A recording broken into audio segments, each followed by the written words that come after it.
There has been a recurring decimal power system collapses affecting households and business entities, with the latest being this Wednesday. Though power has been restored, how do we forestall its recurrence? Is our focus on the program for today. And to do justice to this is the President Nigeria Consumer Protection Network, Kunle Kola Olubiyo. He is also a member of the National Technical Investigative Panel on Power System Collapses, System Stability, Reliability, as well as member of the Presidential Ad Hoc Committee on Review of Electricity Tariff in Nigeria. You're welcome to Business Express. It's my pleasure. Thank you.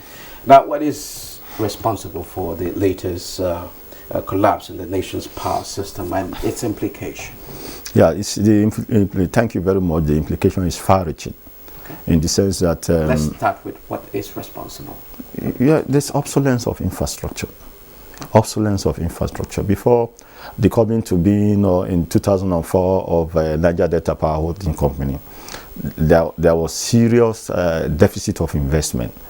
And Nigeria has the highest procurement rate, not in West Africa, in the world. Transformer oil that could cost like 10,000 naira.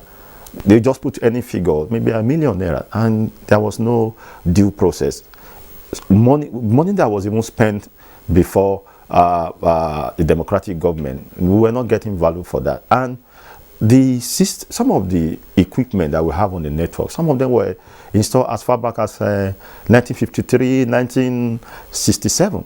And if you have an equipment, it will continue to age. And sometimes, some equipment, grid line materials, the original manufacturers have wind down or closed down their business. And so if we need to do replacement, we go and do what we call fabrication. The kind of metal for electric power supply, the type of component that was used, we'll go and get something like sheet, iron sheet or whatever, which may be corrosive. So most of the issues that we're having is because of decadence and obsolescence of infrastructure.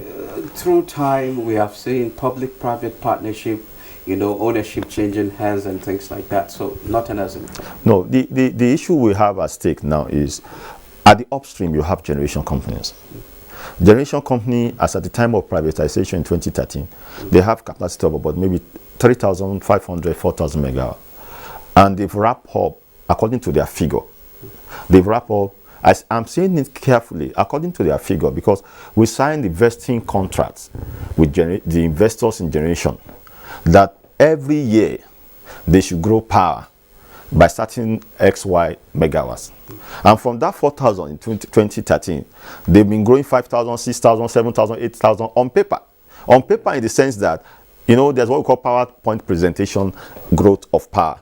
To us, as end users, if we pick more load, like 8,000 megawatts, it will be multiplied. The higher the load we pick, and the higher the database, the customer base of the end users, the lower the tariff and other issues. So we have 8,000 ready to peak power and 13,000 in stock capacity that we can ramp it up. But as we speak to you, because of great constraints, because of obsolescence of infrastructure, because of grid encroachment, because of lack of effective SCADA, because of other issues, power swing between the hydro and the thermal, hydro north and thermal in the south and west.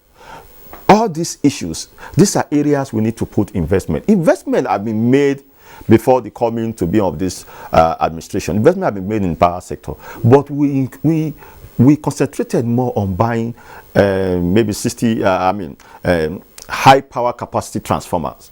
And we've had of late, in Calabar, in Lagos and what have you, even in Komboso, in Kano, where some of these capacity transformer, if you have a 500 kVA transformer as a label plate, and what is inside is 300, for example, I'm talking about the downstream now. If you put a load of 500 on it, it will be overloaded and it will catch fire. It will go ablaze. What I'm saying is that even at that level, until this Abdulaziz, the acting MD, most of the equipment that the TCN, used to bring in That was part of the establishment of NEMSA. I presented a paper for the establishment of NEMSA for standardization. Sometimes the TCN operates in parallel line with the regulatory agency, the technical regulator, the NEMSA. They don't subject some of their equipment to standardization. We've raised such issues. So now we have challenges of obsolescence of infrastructure, we have challenges of SCADA, and we have challenges of some other different level of system protective devices. They are obsolete. And so government of late, through the CBN, World Bank CBN, has packaged a 120 billion facility for provision of the SCADA. And the advice we've given government, which government has acceded to, is that government should run this show independent of TCN. We are not saying TCN to us before now so is due for privatization and unbundling into commercial, technical, and operational. It is a public sector driven business model, and to us the mentality is not about profit and efficiency. So if we can unbundle the TCN, if we can address grid vegetation encroachment, if we can address obsolescence of infrastructure, and Labour is following up on that 120 billion. I spoke with the SA infrastructure to the president this morning. Now on the implications of the latest collapse, can you give us a picture in terms of how it affects the nation, most especially businesses? Yes, you know, we are window dressing. We are dressing the cancer. We need to do a surgical operation. The first step to go, or the right way to go, is to unbundle TCN. Unbundling on TCN to a more efficient and decentralization of the grid management is so unwieldy. It's so unwieldy. If you have challenges in west or south or east, where you have the timer lines, you know, we have hydro up north. If you have challenges, if you lose a station, an area that has capacity of maybe 300 megawatts, or it, because the grid is interconnected, it will push the load from down till everybody will be shutting down their machines. Okay. Well, so, is this avoidable?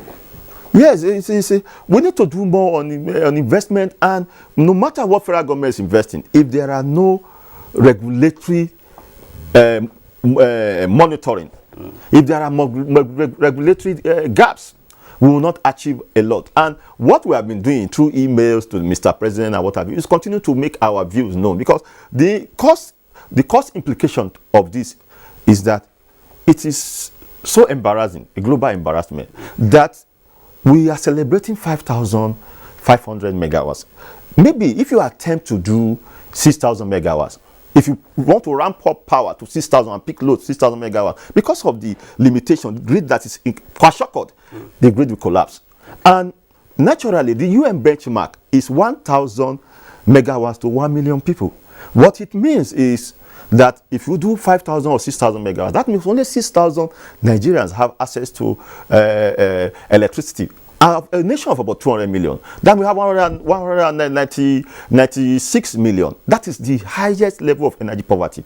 Now, talking about Mr. President's effort, he has approved about 250 billion for metering.